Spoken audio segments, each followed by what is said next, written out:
Stampers, crafters, and YouTubers. Thanks for joining me today. Today I'm going to show you how to float like a butterfly and sting like a bee. Okay, maybe not the bee part, but I am going to show you how to make this amazing butterfly splatter card that just looks like these butterflies are just coming to life out of these splatters on this card.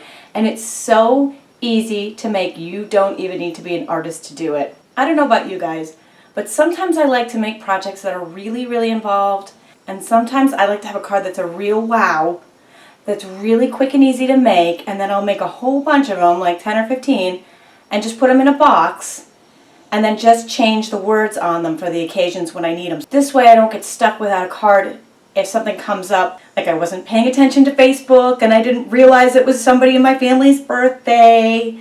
Not that that's ever happened before. Right? I'm sure that's never happened to you.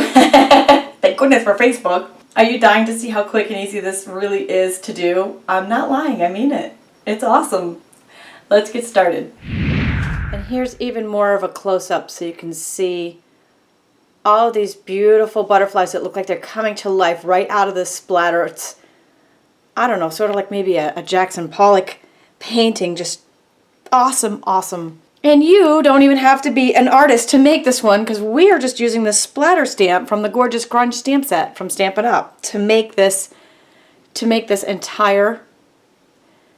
background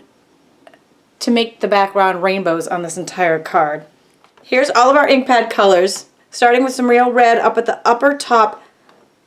And you do want to do this one a little bit off the edge, just so you can fit all 5 of them in. Now here's the key. In between each color, I am going to use our Stampin' Scrub. I just spritzed a little mist on there to make one side wet, one side's dry. Cheapest washer and dryer you'll ever own.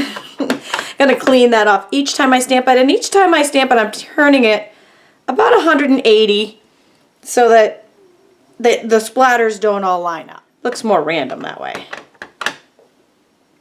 Pear Pizzazz. Overlapping these and finishing her off with some Bermuda Bay. I'm using the Memento Black from Stampin' Up. You could also use the Archival Black here, or Stays On. My thanks comes from the Endless Wishes stamp set. Again, change it up any of these occasions. Makes this a great card to have on hand. So easy to do. You could just make a whole bunch of them. Have them ready to go. For the next step, I just took the Bitty Butterfly Punch from Stampin' Up and punched a butterfly out of the coordinating cardstock to each of the ink pads, so they match and blend perfectly. Just one more reason why I love Stampin' Up. Everything matches. The Bitty Butterfly was too small for a full dimensional, so what I did was I went around the edges and just snipped up these half dimensionals that kind of you're left with at the end of the dimensional pack when you use it up. And I just cut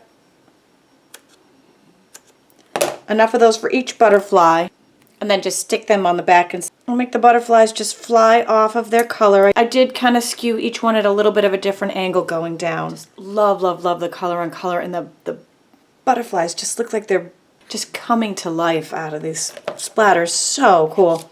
Remember last month I admitted to being a pearl jewelaholic, our Stampin' Up pearl stick-ons that I am addicted to, and I wasn't sure what to do with the string of pearls at the end. Well, I found something to do with these rhinestones. I snipped them so that there's 2 each. So 2, snip, 2, snip, 2, snip. And then they lined up perfectly on the butterfly. So they were kind of already stuck to each other, and they just lined up perfectly. So I put those on each butterfly. Makes good use of those rhinestone strings that are stuck together, and I love it. Love it. Some snail adhesive attaches this to a black panel, and I have all these dimensions on my stampwithtami.com blog. Simply go to this URL or click in the link in the YouTube description below. If you're on YouTube, you can click right on this video, and this layers on a white card base. Wowza. Right? So quick, easy, and pow, awesome. Be sure to visit my blog for daily inspiration projects, Stampin' Up sales, news, and more. Thanks for joining me today.